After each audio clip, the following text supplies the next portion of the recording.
दुख दर्द भाव के सब मिटे सतगुरु चरण नित से।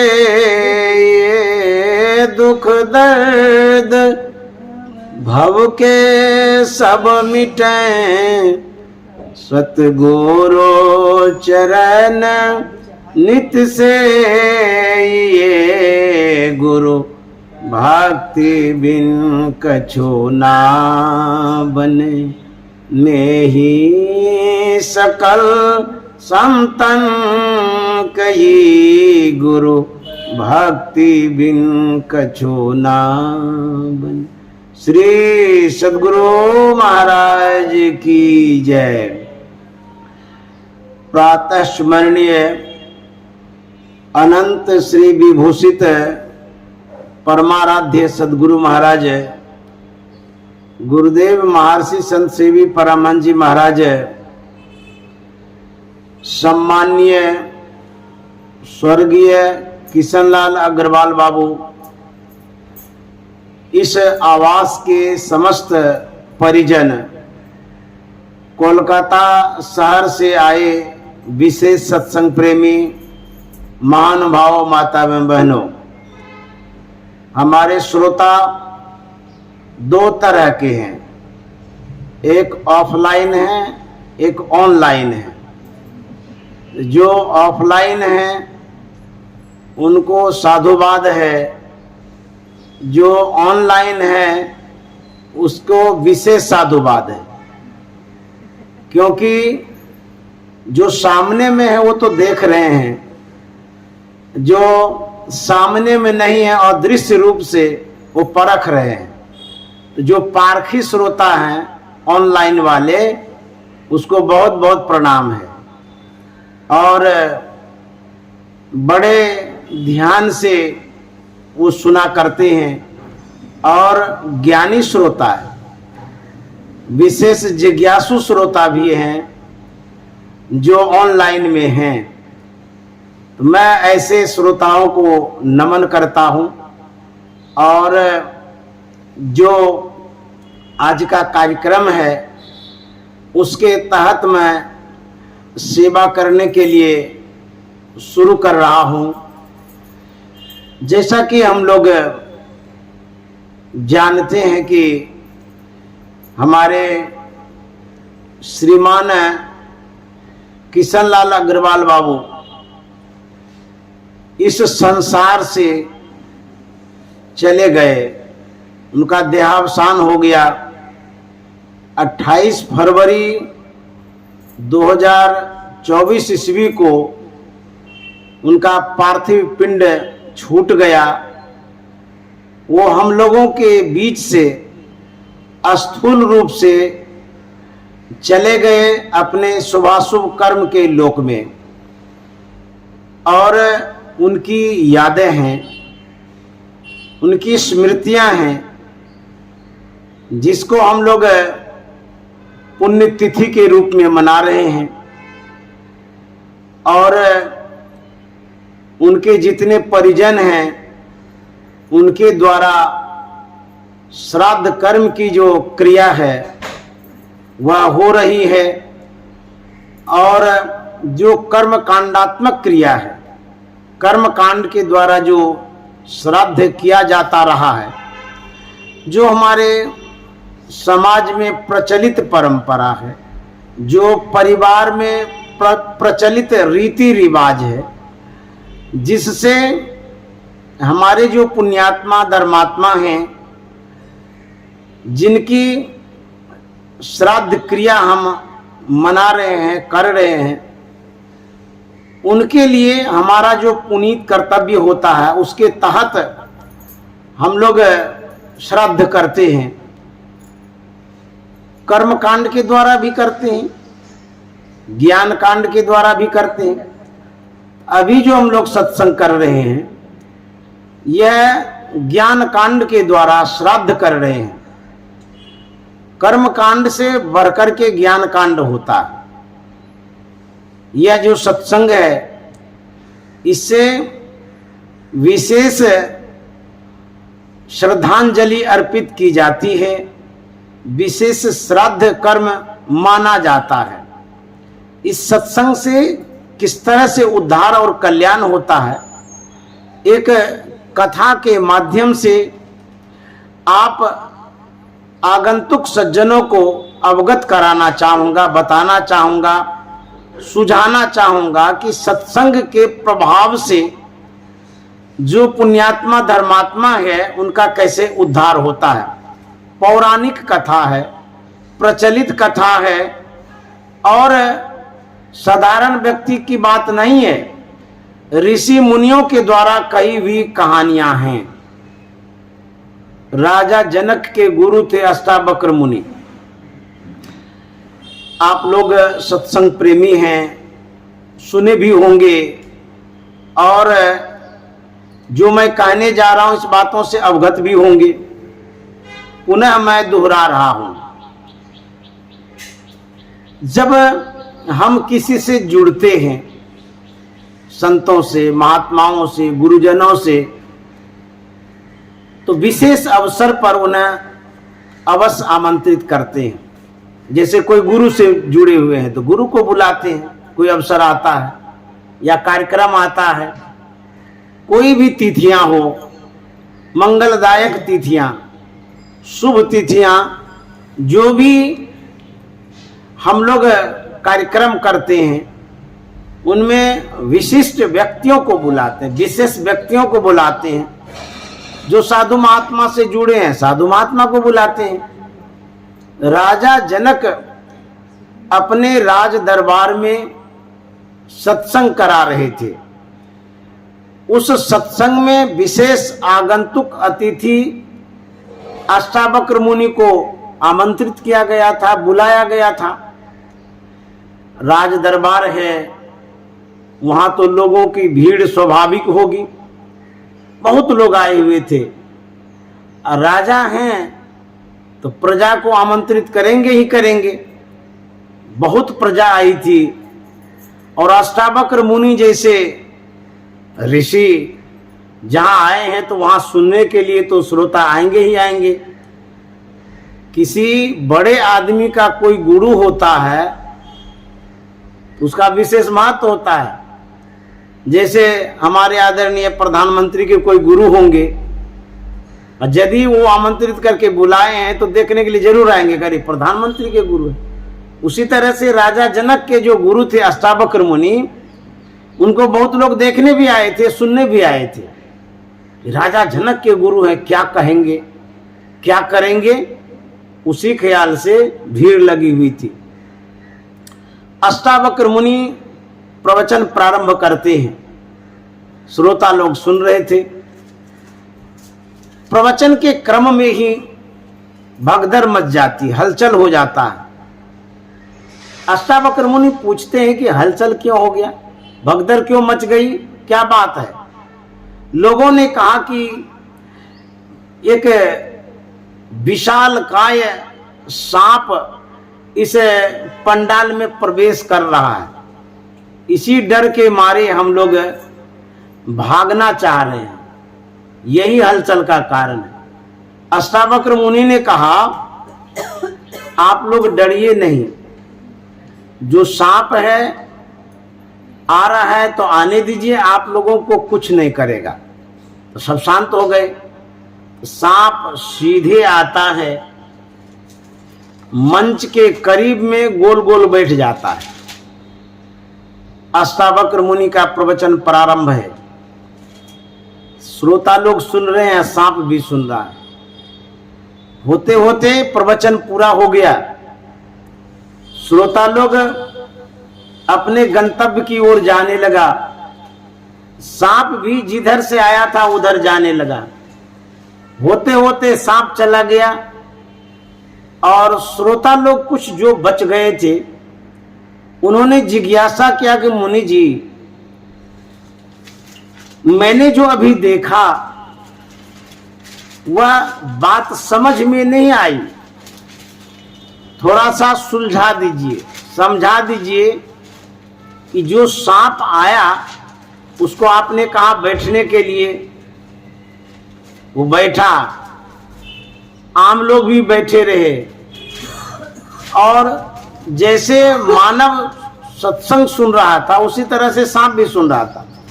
होते होते सत्संग की समाप्ति हो गई, लोग भी गए, सांप भी गया। ये सांप वाली क्या घटना घटी, थोड़ा समझा दीजिए। तो आपने क्यों कहा कि उसको आने दीजिए? सांप से तो लोग डरता है, और उसे सहर्ष आपने कहा कि उसको यहां तक आने दीजिए, आया भी। अष्टावक्र मुनि ने कहा, यह जो सांप था यह राजा जनक का पूर्वज था, कर्म की चूक हो गई थी, सांप योनि में आ गया था। राजा जनक ने सत्संग कराया, उस सांप ने भी सत्संग सुना। इस सत्संग के प्रभाव से राजा जनक के जो पूर्वज सांप योनि में थे, उस सांप योनि से वो मुक्त हो गए, अब दूसरी योनि में वो चले गए। ये सत्संग का प्रभाव है। हमारे जो पूर्वज बेघर हो गए हैं, अन्यत्र निम्न योनियों में चले गए हैं, कष्टकर योनियों में चले गए हैं, उसमें जो कष्ट वो भोग रहे हैं, उसके उद्धार और कल्याण का एक ही रास्ता सत्संग है। तो सत्संग जब करते हैं पूर्वजों का भी उद्धार होता है। जो वर्तमान में बैठे रहते हैं, सुनते हैं एकाग्रता पूर्वक, उसका भी कल्याण होता है। जो हमारे पूर्वज हैं, जिनके निमित्त हम यह कार्यक्रम कर रहे हैं, उनका भी कल्याण होता है। जहां तक सत्संग का शब्द जाता है वहां तक कल्याण होता है। जीव मात्र का कल्याण होता है, उद्धार होता है। इसलिए सत्संग का बड़ा महत्व है, सत्संग की बड़ी विशेषता है।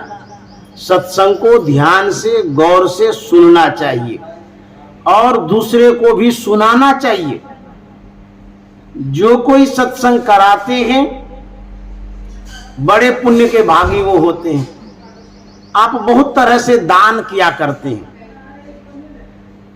आप धन दान करते हैं, वचन दान करते हैं, रुपया पैसा कपड़ा लत्ता आदि दान करते हैं, कोई शरीर दान करते हैं, कोई खून दान करते हैं, ब्लड दान, कोई नेत्र दान करते हैं।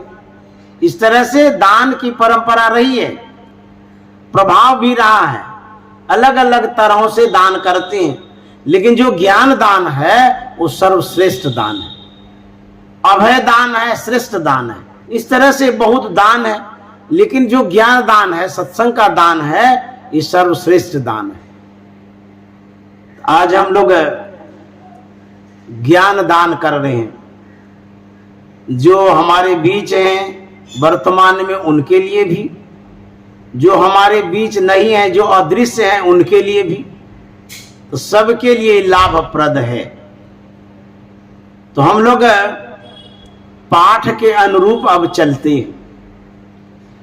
हमारे गुरु महाराज ने जो कहा पाठ के दौरान, हम लोग जो सुन रहे थे, उसमें गुरु महाराज की वाणी थी, गुरु हरि चरण में प्रीति हो, युग काल क्या करे,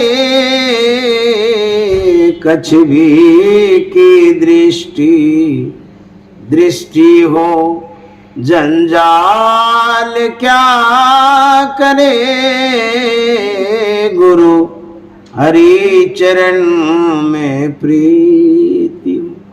गुरु महाराज कहते हैं, यदि गुरु हरि के चरणों में प्रेम हो, अनुराग, लगाव, आसक्ति, तो परिणाम क्या होगा, लाभ क्या मिलेगा?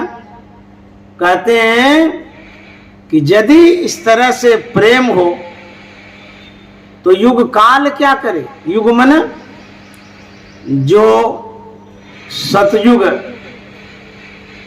त्रेता, द्वापर, कलयुग युग है, उस युग का अपना प्रभाव होता है। जैसे सतयुग में जब मानव थे, उस युग का जो प्रभाव था, उससे वो अवगत होते थे, एहसास करते थे।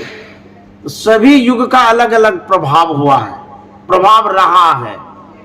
सतयुग का भी प्रभाव रहा है। ऐसा पढ़ते और सुनते हैं कि सतयुग में सत्य की प्रधानता रही है, लेकिन असत्य का भी अवशेष रहा है, भाग रहा है, अंश रहा है। ऐसा नहीं कि सतयुग में सिर्फ सत्य ही था। इसलिए मैं कहता हूं कि गोस्वामी जी ने जो कहा है कि जड़ चेतन गुण दोष में विश्व किन्न करतार, जड़ और चेतन से मिश्रित यह संसार है। जब गुण और दोष से मिला हुआ संसार है, तो सतयुग में यदि गुण की प्रधानता थी तो अवगुण का भी स्थान था। ऐसा नहीं कर सकते उस समय अवगुणी नहीं थे। सतयुग में राजा हरिश्चंद्र थे, सत्यवादी थे, लेकिन उस समय भी दुष्ट और दुर्जन रहा है। अवगुण की प्रधानता उस समय भी रही है, भले ही अंश रूप में, लेकिन सतयुग में जो प्रभाव था सत्य का, उसकी विशेषता रही है, और जो कुप्रभाव था असत्य का, उसकी न्यूनता रही, लेकिन रही है। ये युग का प्रभाव है। त्रेता आए, उसमें भी युग का प्रभाव रहा। द्वापर में आए तो उसमें भी युग का प्रभाव था। कलयुग में हम लोग हैं, वर्तमान में कलयुग चल रहा है। तो कलयुग का जो प्रभाव है, अवगुण विशेष नजर आता है, लेकिन ऐसा हम नहीं कह सकते हैं कि सत्यता अभी नहीं है। जिस दिन सत्यता की समाप्ति होगी, उस दिन युग की समाप्ति हो जाएगी। कोई युग नहीं रहेगा, प्रलय हो जाएगा, लय हो जाएगा, समाप्त हो जाएगा। जब तक सत्यता का स्थान है तब तक युग है। असत्यता का लोप हो जाएगा, उस दिन कोई युग ही नहीं रहेगा। तो सत्य प्रधान है और सत्य का स्थान भी है। सत्य है तो संसार है, सत्य नहीं रहेगा तो संसार नहीं रहेगा। अभी जो कलयुग है, इस युग में वैमनस्यता, झूठ, चोरी आदि की विशेषता है, प्रधानता है। इसीलिए कहते हैं ये कलयुग है। तो कलयुग इसीलिए नाम दिया गया कि कलयुग में कड़ा कष्ट, जो कल्पनाएं होती रहती है, ये सब अधिक होता है। लोग विशेष दुखी देखे जाते हैं, विशेष कष्ट में देखे जाते हैं, विशेष बेईमान देखे जाते हैं, ठगी देखे जाते हैं। इसीलिए इसका नाम कलयुग दे दिया। लेकिन सभी युग में बेईमान रहे हैं, सभी युग में ठग रहे हैं, सभी युग में असत्यवादी भी रहे हैं। यदि आप सत्संग करते हैं, ध्यान करते हैं, गुरु सेवा करते हैं, आप सतयुग में, क्योंकि इस प्रक्रिया के द्वारा, सत्संग, ध्यान, गुरु सेवा के द्वारा सुख और शांति मिलती है। शांति सतयुग का संसाधन है। सतयुग में शांति रहती है, तो सतयुग का संसाधन शांति है, सुख है, सामंजस्य है, मेल है, प्रेम है, सद्भावना है। तो हमारे गुरु महाराज ने कहा, यदि सत्संग रोज करेंगे, ध्यान करेंगे, प्रेम से रहेंगे, मेल से रहेंगे, बल बढ़ेगा, सुख और शांति मिलेगी। शांति का जो विशेष संसाधन गुरु महाराज ने बतलाया है, वो बिंदु ध्यान बतलाया। तो यदि आप कलयुग में रह करके बिंदु ध्यान करते हैं, दृश्यों की क्रिया करते हैं, तो आपको सुख और शांति मिलेगी। तो कलयुग में भी आप शांति पा सकते हैं, सुख पा सकते हैं, लेकिन माध्यम क्या है? गुरु महाराज कहते हैं, कछुवी की दृष्टि हो जंजाल क्या करे, गुरु हरि चरण में प्रीति हो। सतयुग यदि पाना चाहते हैं तो गुरु महाराज ने कलयुग में भी वह संसाधन उपलब्ध करा दिया है। क्या? कछुवी की दृष्टि हो जंजाल क्या करे। यदि आपकी दृष्टि कछवी जैसी हो जाए, जरा कल्पना करिए, सोचिए, विचारिए, गुरु महाराज ने कछवी का एग्जाम्पल उदाहरण क्यों दिया? आखिर उनकी दृष्टि में क्या विशेषता है, क्या महत्व है?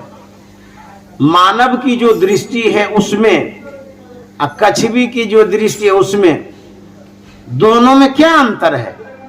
तो कहते हैं जो सर्वसाधारण व्यक्ति होते हैं उनकी दृष्टि ओछी होती है, ओझल होती है, अज्ञान वाली होती है, अंधकार वाली होती है।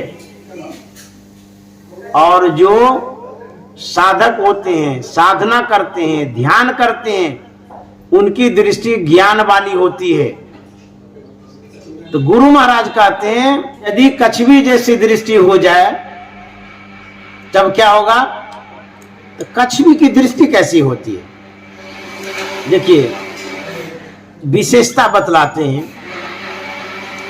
कछवी जब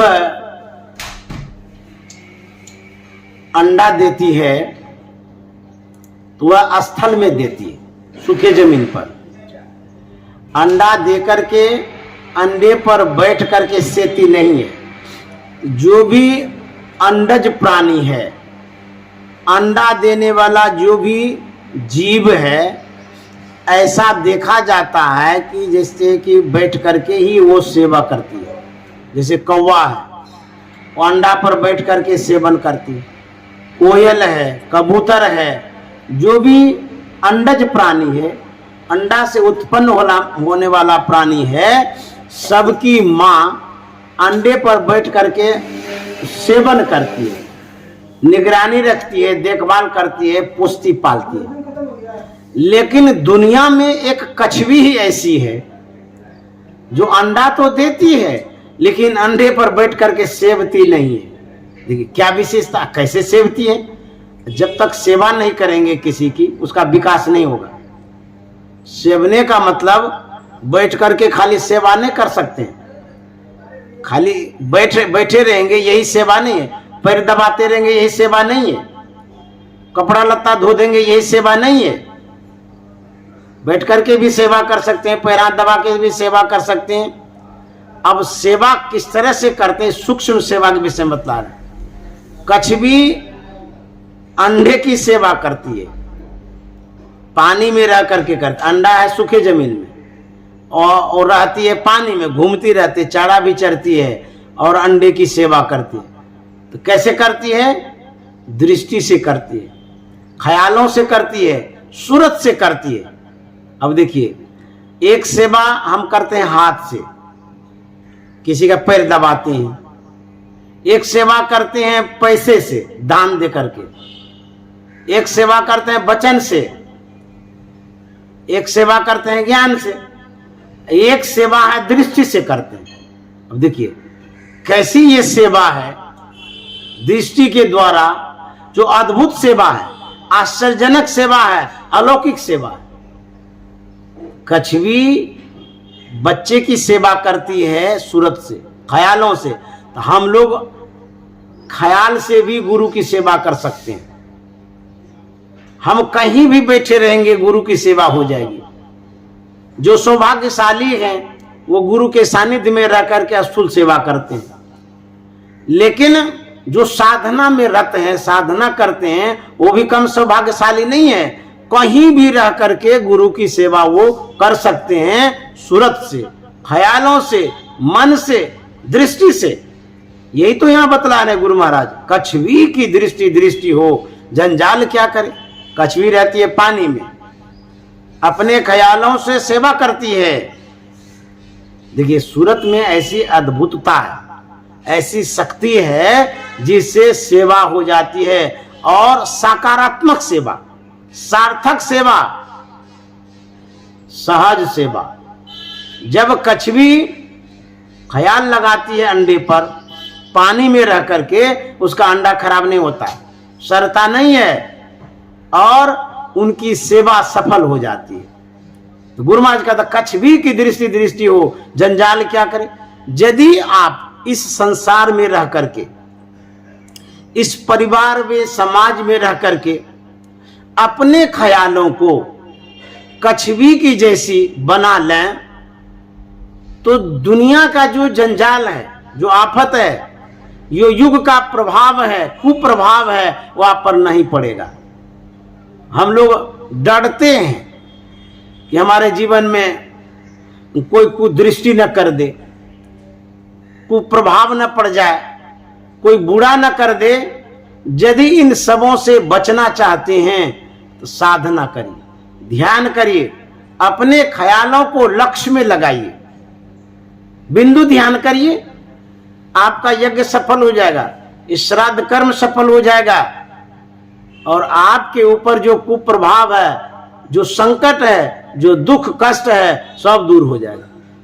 कितना सिंपल और साधारण सा साधन है, कितना सरल है।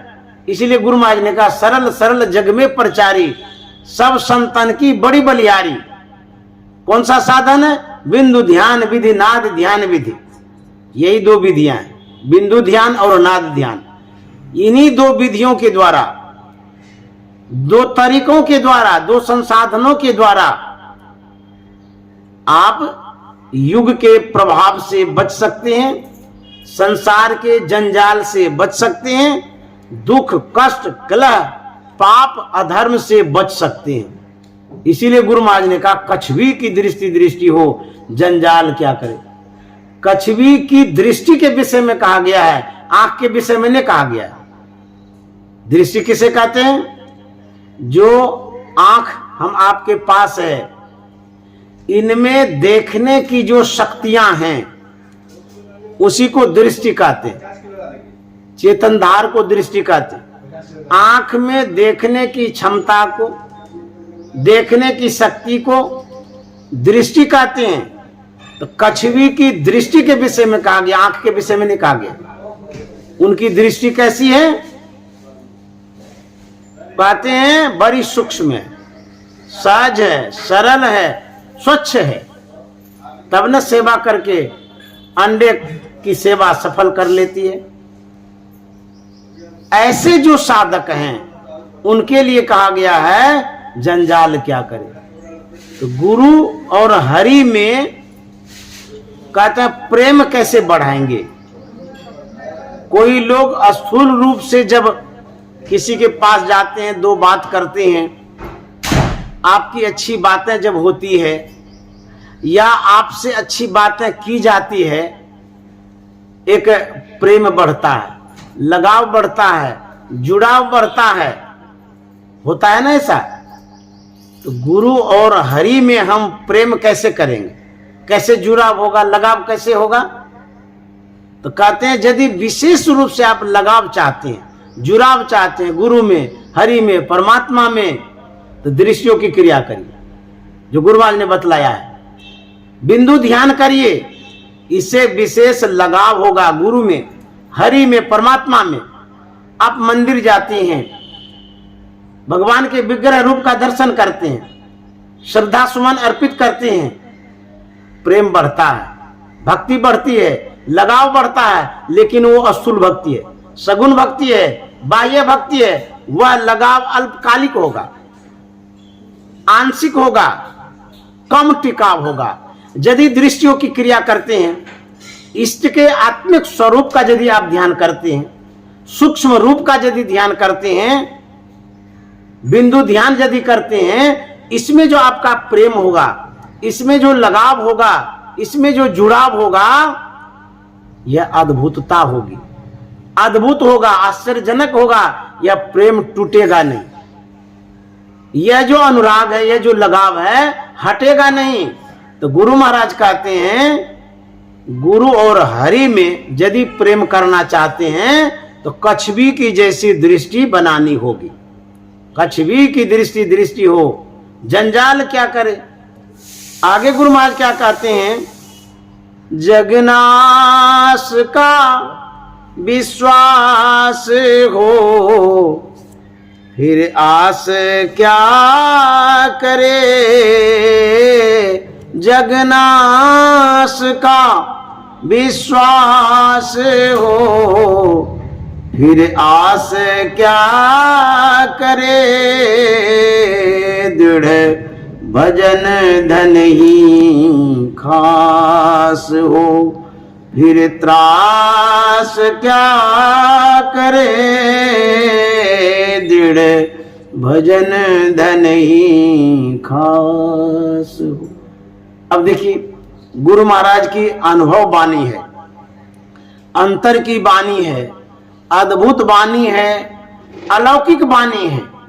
गुरु महाराज क्या कहते हैं? जगनाश का विश्वास हो, फिर आस क्या करे। संसार की नश्वरता का यदि आभास हो, यह पता चल जाए कि संसार नश्वर है,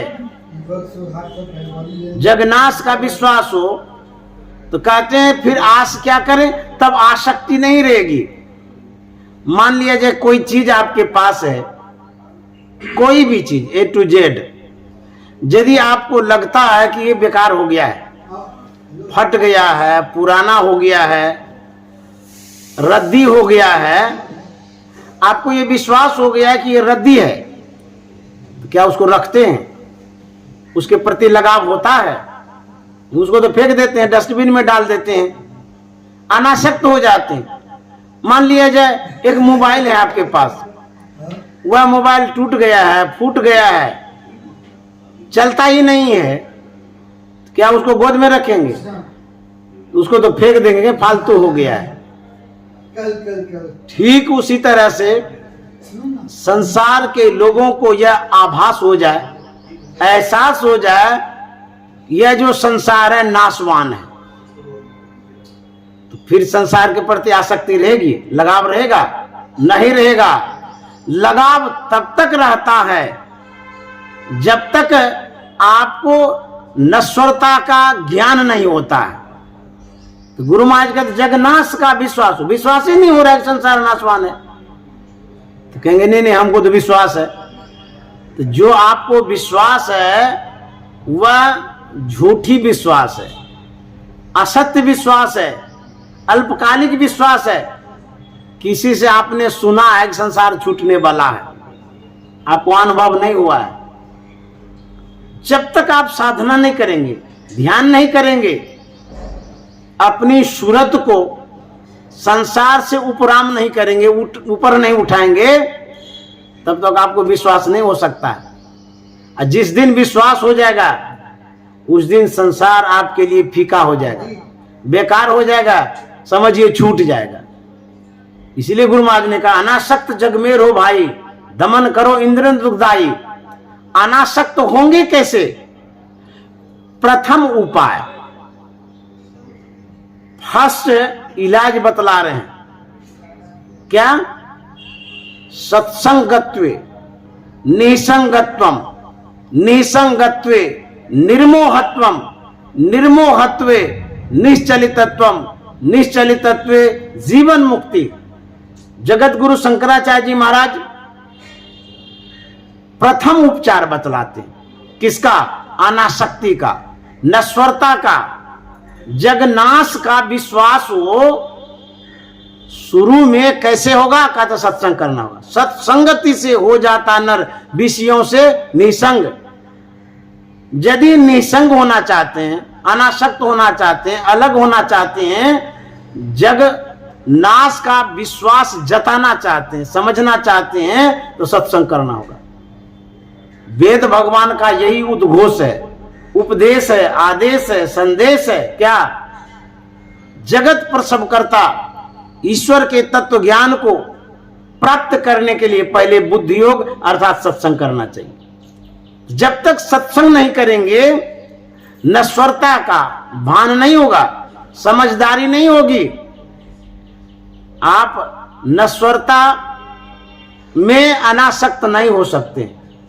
इसलिए सत्संग से बोध प्राप्त करते हैं हम लोग, सीखते हैं, समझते हैं कि संसार नश्वर है। लेकिन इतने में ही यदि सीमित हो जाएंगे, आपको जो ज्ञान होगा वह श्रवण ज्ञान होगा, मात्र सुन करके ज्ञान होगा, अनुभव नहीं हो सकता है। जैसे आपने आटा, दाल, चावल, आलू, सब्जी आदि के विशेषता को सुने, लेकिन पेट तो नहीं भरा, तो खाएंगे तब ना पेट भरेगा। ठीक उसी तरह से जो श्रवण ज्ञान है, जो सत्संग अभी सुन रहे हैं, इससे आपको नश्वरता का विशेष ज्ञान नहीं हो सकता है। समझदारी आएगी, लेकिन फिर उसी नश्वरता में लटके रहेंगे, अटके रहेंगे, भटके रहेंगे, लग जाएंगे।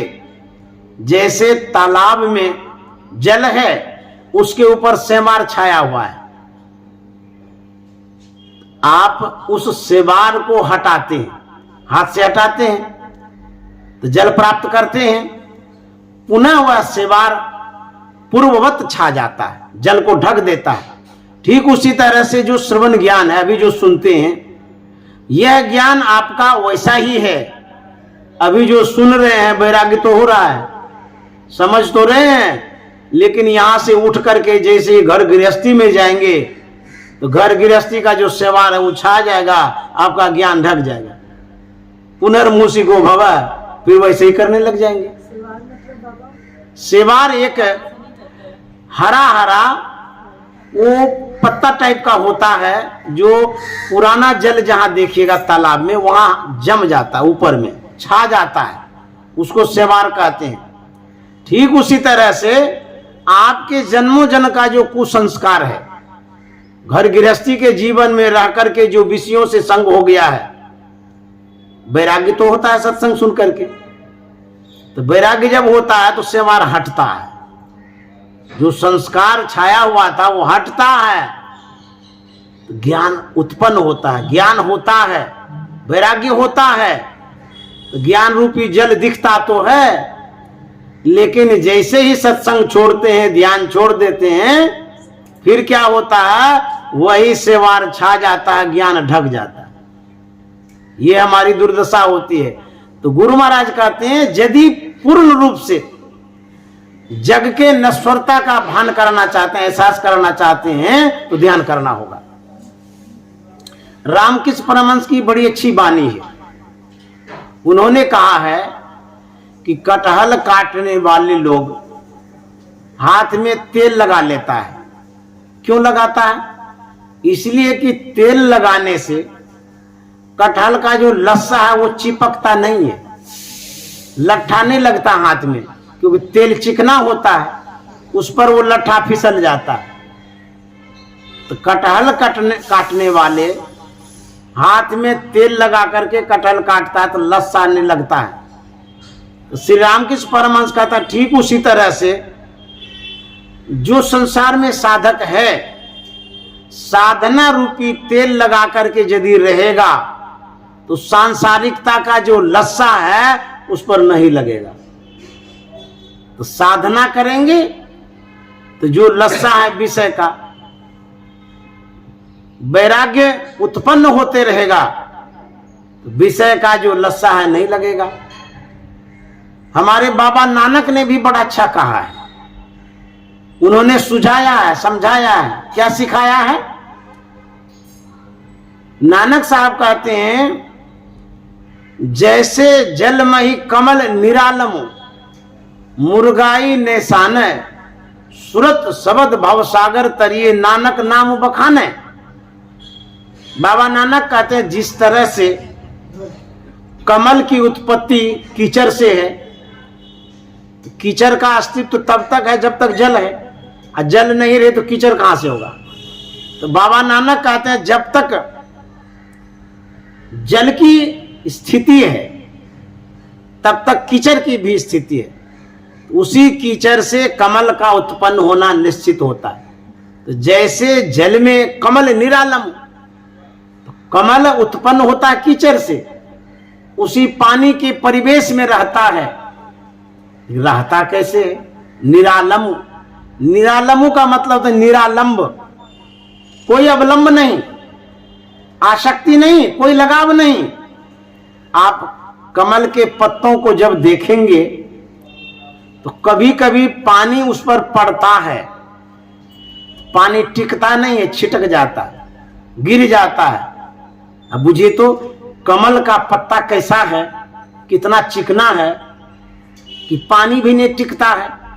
ठीक उसी तरह से बाबा नानक उदाहरण देते हैं, हम संसार में रहें, रहना ही पड़ेगा, कहाँ जाइएगा, संसार में रहें, लेकिन सांसारिकता का जो जल है वो आप पर चिपकना नहीं चाहिए, वह जल आप पर सटना नहीं चाहिए। नहीं तो क्या होगा, यदि जल आपके ऊपर आएगा आपको गीला कर देगा, गिलानी से भर देगा। इसीलिए कहते हैं अनासक्त रहने के लिए कि जैसे जल चिपकता नहीं है कमल के पत्तों पर, उसी तरह से यदि आप साधना करेंगे, ध्यान करेंगे, तो आपके ऊपर जो प्रभाव है युग का, संसार का, घर गृहस्थी का, विषय का, वो नहीं पड़ेगा। तो साधना करेंगे तब, और साधना नहीं करेंगे तो उसी में डूब जाएंगे। यह संसार उत्पत्ति का कारण है, पोषण का कारण है, पालन का कारण है, विकास का कारण है। संसार को कोई नहीं छोड़ सकता। इसी संसार में रह करके हम पलेंगे, बढ़ेंगे, और इसी संसार में रह करके आवागमन से छूटेंगे। संसार कोई छोड़ नहीं सकता है। इसी संसार में रहेंगे और साधना करेंगे। साधना करके आप जहां हैं वहीं से अपनी वृत्ति को ऊपर उठा सकते हैं, मन को ऊपर उठा सकते हैं, कर्म मंडल से दृश्यों को ऊपर उठा सकते हैं। तब आपके ऊपर सांसारिकता का प्रभाव नहीं पड़ेगा। तो कोई संसार को छोड़ करके जाता है, लेकिन कहां जाता, मान या वैराग्य हो गया तो कहां गए, हरिद्वार चले गए, वो भी तो संसार है। क्या संसार से बाहर है? आप काशी गए, मथुरा गए, वृंदावन गए, आप जहां भी जाते हैं घर छोड़ करके, क्या वो संसार नहीं है? वो भी तो संसार है। संसार को आप छोड़ के कहां जा सकते हैं? घर में हुआ खटपट तो चल बाबा के मठ पर, मठ में हुआ काम तो रमते राम, रमते राम में हुआ फाका तो सबसे बढ़कर के गृहस्थी पक्का। अरे शरीर और संसार को छोड़ नहीं सकते आप। शरीर को छोड़ दीजिएगा तब तो राम नाम सत्य हो गया, और संसार को छोड़ दीजिएगा तो रहिएगा कहां? तो शरीर और संसार साथ रहता है, जहां भी आप जाते हैं वो साथ रहता है। तो साधना जब आप घर में करते हैं वहां भी आप एकांत पा सकते हैं, क्योंकि रामकृष्ण परमहंस ने कहा साधना करना मन में, वन में, कोने में। यह जो मन है, मन से साधना तो आप कहीं भी कर सकते हैं। जंगल में कोई कोई चले जाते हैं, कोने का मतलब था एकांत स्थान। आपके घर में भी तो एकांत स्थान है। यदि आप घर में एकांत स्थान में बैठते हैं वही कोना है, मन में, वन में, कोने में। इस तरह से यदि आप साधना करते हैं आप वहीं बैरागी हो सकते हैं, संसार को जीत सकते हैं और अनासक्त हो सकते हैं। तो कहते हैं इस तरह से जब आप ध्यान करेंगे तब आपके ऊपर जो युग का प्रभाव है नहीं पड़ेगा। दृढ़ भजन धन ही खास हो, फिर त्रास क्या करे।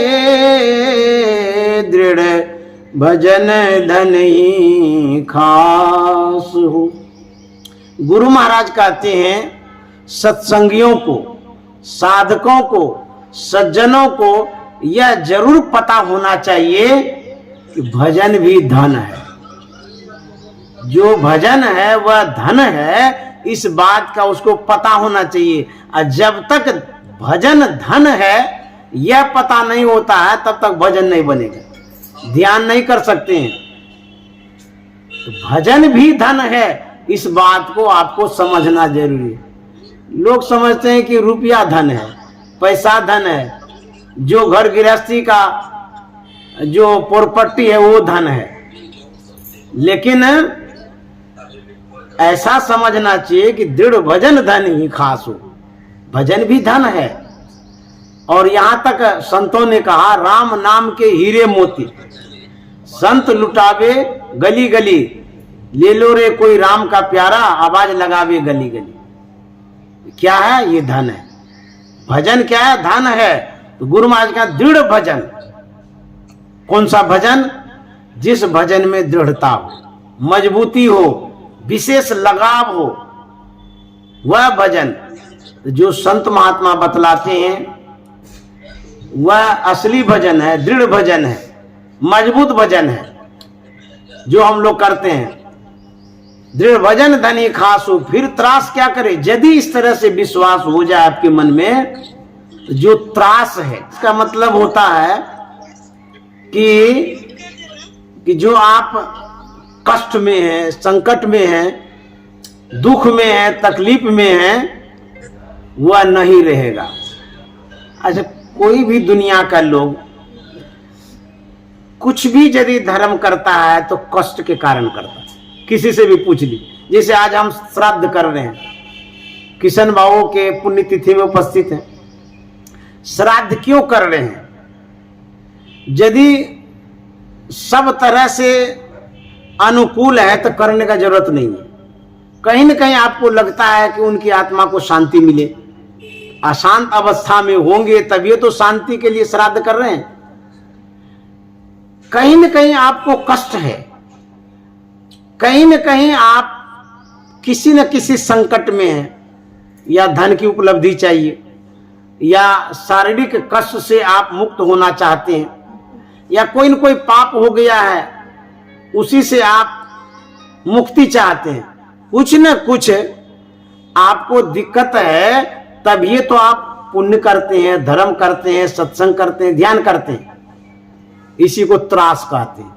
गुरु महाराज कहते हैं यदि आप भजन करेंगे दृढ़ता पूर्वक, समझदारी पूर्वक, समझ करके यदि करेंगे, जो त्रास है वह त्रास क्या करेगा आपका? कुछ नहीं कर सकता। कहते दृढ़ भजन धनी खास हो, फिर त्रास क्या करे? वह त्रास जो कष्ट है कुछ नहीं करेगा। आप कष्ट के लिए ही तो कुछ करते हैं, सत्संग भजन। अभी जितने आदमी बैठे हैं सबसे पूछेंगे कि आपको कोई कष्ट है? कहेगा हाँ जरूर कष्ट है, कुछ न कुछ कष्ट है। भले बहुत कष्ट नहीं कह सकते, लेकिन कुछ है। किसी को माथा में दर्द है, किसी को पेट में दर्द है, किसी को रुपया चाहिए, कोई बच्चा का शादी कराना चाहते हैं, कोई अपना कारोबार बढ़ाना चाहते हैं, कोई लक्ष्मी को चाहते हैं। तो कुछ तो कष्ट है, तभी तो ये सब धर्म और पुण्य करते हैं। यदि कोई कष्ट नहीं रहे तो कोई धर्म पुण्य नहीं करेगा। कहेगा हमको जरूरत ही क्या है, क्यों करेंगे धर्म पुण्य? तो कष्ट जो होता है परमात्मा की असीम अनुकंपा से होता है। तो कष्ट जब आता है तो कहीं न कहीं हम ईश्वर की ओर जाते हैं, भजन की ओर जाते हैं, सत्संग की ओर जाते हैं, धर्म की ओर जाते हैं। कोई कष्ट नहीं रहे तो ना सत्संग करेंगे, ना भजन करेंगे, ना धर्म करेंगे, कुछ भी नहीं करेंगे। इसीलिए कबीर साहब ने क्या कहा कि सुख के माथे सिल पड़े, सिल में ना पार, सुख के माथे सिल पड़े। क्यों? जो नाम हृदय से जाए, बलियारी व दुख की पल पल नाम रटाए। जिस नाम के लेने से परमात्मा याद आते हों। कहते हैं भले वो कष्ट में है व्यक्ति, दुख में है, वही दुख अच्छा है, वही कष्ट अच्छा है। उस सुख पर पत्थर गिर जाए, जिस सुख के कारण हम परमात्मा को भूल जाते हैं। एक बार भगवान श्री कृष्ण ने पांडवों से कहा था कि अब महाभारत की लड़ाई पूरी हो गई, अब साम्राज्य तुम लोगों के हाथ में है, अपना राजकाज संभालो, मैं अपने धाम जा रहा हूं। यह सुनकर के कुंती रोने लगी। भगवान श्री कृष्ण ने कहा था कि हुआ तुम रोती क्यों हो? कोई चीज की आवश्यकता हो तो पूर्ति करके जाऊंगा, बोलो क्या चाहिए तुमको? कुंती ने कहा यदि मुझे देना चाहते हैं आप, मेरी एक मांग है। बोले क्या मांग है? कहो तो सही। बोले कि मुझे कष्ट दे दीजिए, दुख दे दीजिए। भगवान कृष्ण ने आश्चर्य से पूछा तू पगली है क्या? दुख भी कोई मांगता है? अरे दुख कोई मांगेगा? जो पागल होगा ही मांगेगा। और ये तुम वरदान मांगती हो कि अभिशाप मांगती हो? तुमने दुख क्यों मांगा? कुंती कहती है दुनिया के लोगों के लिए दुख भले ही अभिशाप हो, लेकिन मेरे लिए दुख वरदान साबित होता है, इसीलिए मैं दुख मांगता हूं। बोले सो कैसे? कुंती ने कहा जब जब मेरे ऊपर विपत्ति पड़ी तब तब आप छत्र छाया की तरह रहे साथ में, आपका सानिध्य मिला, साथ मिला, और भौतिक साम्राज्य मेरे साथ आ गया है। भौतिक संपत्ति आ गई है, साम्राज्य तो आ गया है, लेकिन इस साम्राज्य के मिलते ही आपसे जो दूरी हो रही है, यह साम्राज्य हमें नहीं चाहिए। हमें वही दुख चाहिए जिस दुख के कारण आपका सानिध्य मिलता रहे। इसीलिए यदि दुख कष्ट आता भी है, उसमें परमात्मा की असीम अनुकंपा है, तो घबराना नहीं चाहिए। तो गुरु महाराज कहते हैं कि जगनाश का विश्वास हो फिर आस क्या करे, दृढ़ भजन धन ही खास हो फिर त्रास क्या करे। वैराग युत अभ्यास हो निराश क्या करे। वैराग युत अभ्यास हो निराश क्या करे। सत्संग गढ़ में वास हो भव पास क्या करे। सत्संग गढ़ में वास हो भव पास क्या करे। गुरु हरि चरण में प्रिय। गुरु महाराज कहते हैं वैराग युत अभ्यास हो। अभ्यास कहते हैं रियाज को। साजबाज जो होता है ना, तबला डुगी हारमोनियम, उसका रियाज होता है, उसी को अभ्यास कहते हैं। रियाज करना, अभ्यास करना। जो तबला सीखने वाले हैं तो रोज रियाज करता है। आप जब संगीत में रुचि रखेंगे तो आप जब जाइएगा जहाँ संगीतालय है, वहां पर सीखने वाले रोज रियाज करते, घंटों घंटा बजाते रहता है, सीखते रहता है। तो कहते हैं जो रियाज करते हैं उसी को अभ्यास कहते हैं। हम लोग जो ध्यान करते हैं उसको अभ्यास कहते हैं, ध्यानाभ्यास। अभ्यास जो आप प्रयास करते हैं। बहुत तरह का अभ्यास होता है, बहुत तरह की कलाएं होती है, तो बहुत तरह का अभ्यास होता है। तो जो अभ्यास है कहते वैराग युत अभ्यास हो। कैसा अभ्यास होना चाहिए? वैराग्य। वैराग का मतलब त्याग होता है। जैसे मान लीजिए कोई तबला सीखने वाला हो और उसको फुर्सत ही नहीं हो, वो रियाज ही न करे, अभ्यास ही न करे, तो सीख सकेगा? घर छोड़ करके, परिवार छोड़ करके अभ्यास करने के लिए घंटों घंटा बैठता है। एक दिन नहीं, वर्षों तक रियाज करता है, तब तबला बजाने आता है। मान लिया जाए कोई स्वास्थ्य लाभ लेना चाहते हैं, योगा न करे, कोई योगाभ्यास न करे, योग करवे न करे, समय ही न दे, तो स्वास्थ्य लाभ कर सकता है? कल ही मैं एक गुरु भक्तिन से बात कर रहा था। उनको मैंने पूछा आपकी क्या दिनचर्या है? उन्होंने सब कुछ तो बताया, योग के विषय में भी बताया। मैं योग करती हूँ, स्वास्थ्य लाभ के लिए करती हूँ। तो मैंने कहा कि कितना समय देते? बोले घंटों भर देती हूँ। अब बुझिए, घंटों भर आप स्वास्थ्य लाभ के लिए समय देते हैं, तब जाकर के आपको स्वास्थ्य लाभ होता है। अब ध्यान क्षण भर कर करेंगे या परमात्मा को प्राप्त करेंगे, ये कैसे हो सकता है? बैठते हैं ध्यान करने के लिए, न जाने कौन सांप सूंघने आ जाता है, पट से आंख खोल देते हैं। और काम में आपको इतना समय मिलता है। डॉक्टर बताते हैं डाइटिंग करिए, सूप लीजिए, तो उसका नियम का पालन आप करते हैं? कितना बढ़िया बढ़िया भोजन छोड़ देते हैं और टमाटर का सूप लेते रहते हैं। चना का सत्तू पीते रहते हैं, नारियल का पानी पीते हैं, हलवा पूरी रसगुल्ला टिकड़ी गुल जामुन सब छोड़ देते हैं, तो त्याग करते हैं ना। भोजन के प्रति वैराग्य हुआ ना। जब परमात्मा को आप प्राप्त करना चाहते हैं तो उसमें वैराग्य नहीं रखिएगा तो अभ्यास हो सकता है? कहते वैराग्य युक्त अभ्यास हो, अभ्यास हो लेकिन उसमें वैराग्य हो। वैराग्य का मतलब होता है त्यागना। तो त्यागने का मतलब क्या होता है? घर परिवार पैसा कौड़ी सब छोड़ करके भाग जाए? नहीं नहीं, त्यागने का मतलब ये होता है आप जो ध्यान में बैठे हैं उतनी देर के लिए आप संसार से दूर हो जाइए, मोबाइल बंद कर लीजिए, जो भी संबंध है आपका, जो भी संबंधी है सबसे आप अलग हो जाइए। बैठे हैं ध्यान करने के लिए, टन से घंटी बजती है मोबाइल में, पट से आंख खोल करके बात करने लग जाते हैं। ये कौन वैराग्य है? इसी को वैराग्य कहते हैं। इंतजार भी बहुत लोग करता है कि किसी फ्रेंड का फोन आ जाए तो अच्छा है। अब ले बैठे हैं ध्यान करने के लिए, परमात्मा को प्राप्त करने के लिए, अब फोन फ्रेंड के फोन का इंतजार कर रहे हैं कि आ जाएगा दो छो बात कर लेंगे। तो ध्यान क्या करते हैं? दिखा रहे हैं आप आंख बंद करके, लेकिन आपका ख्याल कहीं और है, विषय में है, बाहर में है। इसको वैराग्य नहीं कहते हैं। वैराग्य का मतलब होता है जब भी आप बैठते हैं,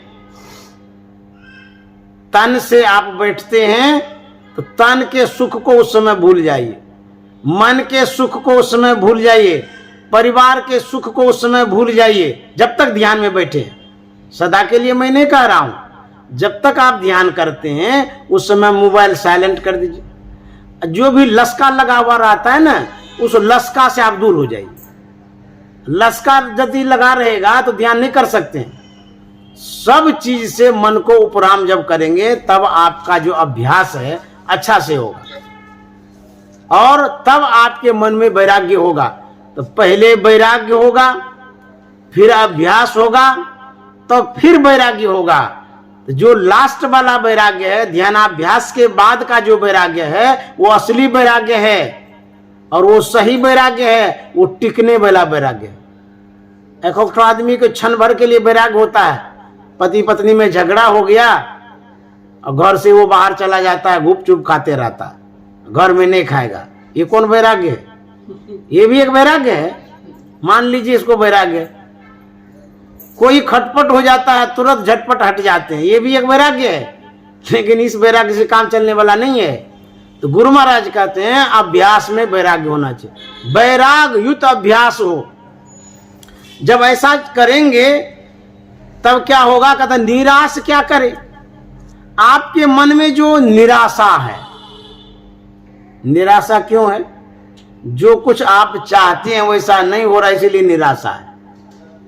आप अपने अनुकूल चाहते हैं सब चीज, वह नहीं हो रहा, इसीलिए निराश है। यदि आप भगवत भजन करना चाहते हैं, साधना में ऊंचा उठना चाहते हैं, तो वैराग्य पूर्वक अभ्यास करिए। इसी आवास पर मैंने जो देखा गुरु भक्ति बीना माता को, इनके अंदर में कितना वैराग्य रहा है, अभी भी वैराग्य है।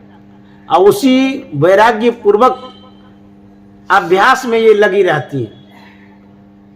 यदा कदा मैं फोन करता हूं, यदि इनके ध्यान का समय होता है, इनका मोबाइल जो है बोलता है, अभी जो है बात नहीं हो पाएगी, तो मैं समझ जाता हूं कि क्यों नहीं बात होगी, हो सकता है ध्यान करते होंगे। तो ये ध्यान में उस समय रहते हैं, इसको कहते हैं वैराग्य युक्त अभ्यास। ये नहीं कि फोन आया पट से उठा लिए, ध्यान छोड़ दिए। जो सबसे श्रेष्ठ काम था, मूल काम था, परमात्मा को प्राप्त करने का जो उपाय आप कर रहे थे, उसी में आप चूक कर गए। तो गुरु महाराज कहते हैं वैराग्य होना चाहिए, निरंतर वैराग्य रहे। कब? जब आप अभ्यास करने के लिए बैठते हैं उस समय तक तो वैराग्य होना ही चाहिए, और उसके बाद रागे राग है। सुबह से लेकर के शाम तक परिवार में, खाने में, आने में, जाने में सब राग ही राग है। इतना राग होता है, और परमात्मा को प्राप्त करने के लिए थोड़ा सा वैराग्य होता है, तो कैसे काम करेगा? मान लिए जाए आप गेहूं का आटा का लट्ठा लगाते हैं, वो कितना टिकेगा। और जहां फेविक्विक लगा हो वो कितना टिकेगा। तो संसार का जो लट्ठा है वो फेविक्विक है, ऐसे चिपकते हैं कि छूटते ही नहीं है। और जो ध्यान करते हैं, अभ्यास जो करते हैं, वो गेहूं का लट्ठा लगा के रखते हैं, चट से उखड़ जाता है। फेविक्विक लगा के रखिए ध्यानाभ्यास में, समझ गए। और संसार में गेहूं का लट्ठा लगा के रखिए, चट से उखड़ जाए। तो उल्टे पुल्टे करते रहते हैं। तो कहता वैराग्य युक्त अभ्यास हो, निराश क्या करे। निराशा आपके पास फटकेगी नहीं। अभी बिना माता के ऊपर सांसारिक दृष्टि से कह सकते हैं कि एक दुख, कष्ट, संकट, आपदा, अपशकुन आ गया है। अब किसी के पति का जाना कितनी बड़ी विपदा हो सकती है, लेकिन इनके अंदर में जो समझदारी है, सीख है, जो वैराग्य है, ये सब कुछ समझती हैं, रोती नहीं है। और उनके कल्याण के लिए यह श्राद्ध कर्म कर रही है। इसी को कहता है वैराग्य, अनासक्ति इसी का नाम है। सत्संगी जब आप हैं तो नश्वर शरीर के लिए क्यों रोते हैं। आज किशन बाबू नहीं है, कल हम भी नहीं रहेंगे, परसों और सब चले जाएंगे। ये तो आवागमन लगा हुआ रहता है। जिस शरीर को जाना था वो चला गया। जितनी सेवा करनी थी आपने की, और आगे अभी भी तो सेवा कर ही रहे हैं। जो हमारा धर्म है, जो कर्तव्य है, वो तो कर ही रहे हैं। यही करना है, खुश होके करना है, प्रसन्न होके करना है, ध्यान सत्संग करना है, यही असली श्राद्ध है। तब आपके मन में निराशा नहीं आएगी। निराश क्या करे। और गुरु महाराज कहते हैं सत्संग गढ़ में बास हो भव पास क्या करे। यदि आप सत्संग गढ़ में रहते हैं, गढ़ में ना किला, घेराव, चार दीवारी जिसको कहते हैं, यदि ज्ञान के गढ़ में, सत्संग के गढ़ में, वैराग्य के गढ़ में, विचार के गढ़ में, सज्जन के गढ़ में यदि रहते हैं, भव पास क्या करे। पास में बंधन होता है, जो जकड़ जाते हैं। एक तो रस्सी का बंधन है, एक मोह का बंधन है, आसक्ति, लगाव, सांसारिक बंधन। कहते हैं यदि आप सत्संग से मतलब रखेंगे, सत्संग करते रहेंगे, तो संसार का जो बंधन है वह आपको बांध नहीं सकता है। संसार में जो निराशा है वो आपके ऊपर छा नहीं सकती है, समझ गए। और आपके ऊपर कष्ट, संकट प्रभाव नहीं डाल सकता है। इसीलिए गुरु महाराज ने कहा कि कछवी की दृष्टि हो जंजाल क्या करे। मैं यहीं पर विराम देना चाहूँगा। समय समय पर सभी कार्य को संपादित करना शोभनीय होता है। समय पर सब कुछ करना शोभा देता है। यदि कथा अच्छी लगती है, अब कहते रहेंगे, अब भूख लगी है खाएंगे नहीं, भूखे भजन न हुई गोपाला, ले लो अपनी कंठी माला। पेट भरा रहता है ना, तब परमात्मा सूझता है। अब पेट में जब चूहा कूदता है ना, कोई भगवान स्तुति विनती सत्संग ध्यान कुछ न सूझता है। आपको 7 रोज तक भूखे रखेंगे ना, कभी नहीं सत्संग करिएगा। कि बाप रे बाप बाबा हमको सत्संग सुहाता ही नहीं है। तब पेट भरा रहता है, तब तक सुहाता है। तो मैं पुनः एक बार किशन बाबू के लिए श्रद्धांजलि अर्पित करता हूं। आप सभी श्रोताओं को धन्यवाद देता हूं, साधुवाद देता हूं। वाणी में विराम देते हुए श्री सद्गुरु महाराज की जय।